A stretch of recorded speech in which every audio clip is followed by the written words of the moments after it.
Selamat pagi Pak Feby dan teman-teman. Perkenalkan, nama saya Jennifer Gladys. Pada kesempatan kali ini saya akan menjelaskan materi terkait fase implementasi strategi.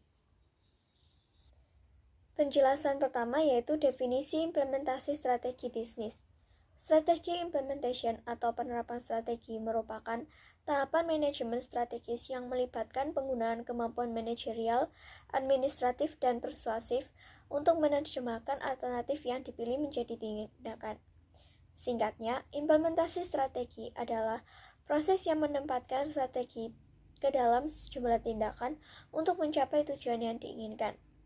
Rencana strategi sendiri merupakan dokumen tertulis yang merinci langkah-langkah dan proses yang diperlukan untuk mencapai tujuan perusahaan, termasuk umpan balik dan laporan kemajuan untuk memastikan bahwa rencana tersebut telah sesuai dengan target. Penjelasan kedua yaitu terkait implementasi strategi pada bagian manajemen, operasional, SDM, pemasaran, keuangan, riset, dan sistem informasi manajemen. Yang pertama yaitu manajemen strategi adalah rangkaian proses kegiatan perencanaan untuk pengambilan keputusan jangka panjang yang bersifat efisien dan efektif melalui penetapan metode dan cara pelaksanaan yang dibuat oleh jajaran pimpinan perusahaan dan hasil akhirnya diaplikasikan dan dievaluasi di dalam suatu organisasi untuk mencapai tujuan perseroan.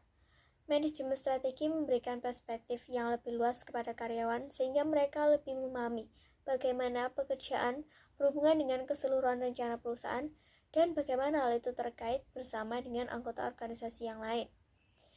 Karyawan menjadi lebih berkomitmen terhadap tujuan perusahaan dan memahami reaksi atas perubahan di sekitarnya. Yang kedua yaitu manajemen operasional. Manajemen operasional adalah strategi yang digunakan dalam penataan dan administratif praktik operasi bisnis untuk menciptakan efisiensi maksimal dalam suatu perusahaan. Artinya, manajemen operasional merupakan bagian vital dalam penyempurnaan strategi perusahaan dan memastikan kelangsungan hidup perusahaan dalam jangka panjang. Tujuan utama dari manajemen operasional tentunya untuk meningkatkan profitabilitas perusahaan. Yang ketiga yaitu SDM. Pengertian manajemen SDM atau manajemen sumber daya manusia sendiri adalah salah satu komponen utama pada perusahaan atau organisasi dalam menjalankan usahanya.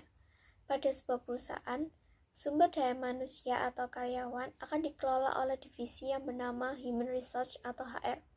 Tujuannya adalah untuk mengembangkan perusahaan melalui penerapan seluruh nilai dan budaya perusahaan. Karena berhubungan dengan nilai dan budaya perusahaan, sumber daya manusia harus diseleksi dengan baik sebelum dinyatakan diterima untuk bergabung ke dalam suatu organisasi atau perusahaan. Proses seleksi inilah yang dari awal hingga akhir termasuk ke dalam manajemen sumber daya manusia. Berikutnya yaitu pemasaran. Kegiatan pemasaran merupakan salah satu kegiatan pokok yang perlu dilakukan oleh perusahaan, baik itu perusahaan barang atau jasa dalam upaya mempertahankan kelangsungan hidup perusahaannya. Hal tersebut disebabkan karena pemasaran merupakan salah satu kegiatan perusahaan yang secara langsung berhubungan dengan konsumen. Kegiatan pemasaran juga dapat diartikan sebagai kegiatan manusia yang berlangsung dalam kaitannya dengan pasar. Pemasaran secara luas adalah proses sosial dan manajerial di mana pribadi atau organisasi memperoleh apa yang mereka butuhkan dan inginkan melalui penciptaan dan pertukaran nilai dengan yang lain. Karena itulah perusahaan harus menerapkan upaya dan energi ke dalam segmen-segmen pasar tersebut dari sudut pandang kompetitif perusahaan agar dapat mengembangkan strategi dalam setiap segmen yang dituju. Manajemen keuangan. Manajemen keuangan adalah suatu kegiatan perencanaan, penganggaran, pemeriksaan, pengelolaan, dan pengendalian, juga pencarian, serta penyimpanan dana yang dimiliki oleh organisasi atau perusahaan. Dalam pelaksanaannya, manajemen keuangan harus mengambil sebuah keputusan investasi ataupun pemilihan alternatif investasi. Serta dalam pelaksanaannya, manajemen keuangan harus mengambil sebuah keputusan pendanaan atau pemilihan alternatif pendanaan. Berikutnya, bagian riset. Riset pasar atau pemasaran adalah sebuah kegiatan penelitian dalam bidang pemasaran. Riset pasar dilakukan sebagai upaya memberikan masukan bagi pihak manajemen. Adanya riset pasar atau pemasaran adalah bentuk kegiatan berupa perumusan masalah, pengumpulan data, analisis, dan pelaporan yang disusun secara sistematis sebagai pedoman dalam menentukan strategi pemasaran produk. Dengan adanya riset pemasaran, pihak manajemen pemasaran akan mengetahui hal apa saja yang perlu diperbaiki dan strategi apa saja yang masih sesuai untuk dilakukan untuk merebut sebuah peluang. Berikutnya yaitu sistem informasi manajemen.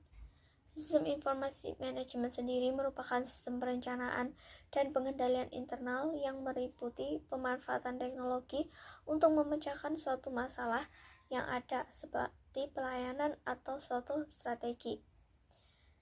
Sistem informasi manajemen menyediakan informasi untuk membuat suatu keputusan. Peranannya sangat penting terutama dalam bidang bisnis. Sistem informasi manajemen atau SIM adalah sistem perencanaan bagian dari pengendalian internal suatu bisnis yang meliputi pemanfaatan manusia, dokumen, teknologi, dan prosedur oleh akuntansi manajemen untuk memecahkan masalah bisnis seperti biaya, produk, pelayanan, atau suatu strategi bisnis. Dan hal ketiga yaitu manfaat dan peran implementasi strategi bisnis untuk suatu bisnis. Beberapa alasan utama terkait pentingnya peranan strategi manajemen bagi perusahaan atau organisasi yaitu yang pertama, memberi arah jangka panjang yang akan dituju. Yang kedua, membantu perusahaan atau organisasi beradaptasi pada perubahan-perubahan yang dapat terjadi. Yang ketiga, membuat suatu perusahaan atau organisasi menjadi lebih aktif. Yang keempat, mengidentifikasi keunggulan komparatif suatu perusahaan atau organisasi dalam lingkungannya yang semakin beresiko. Yang kelima, aktivitas yang tumpang tindih akan dapat terkurangi.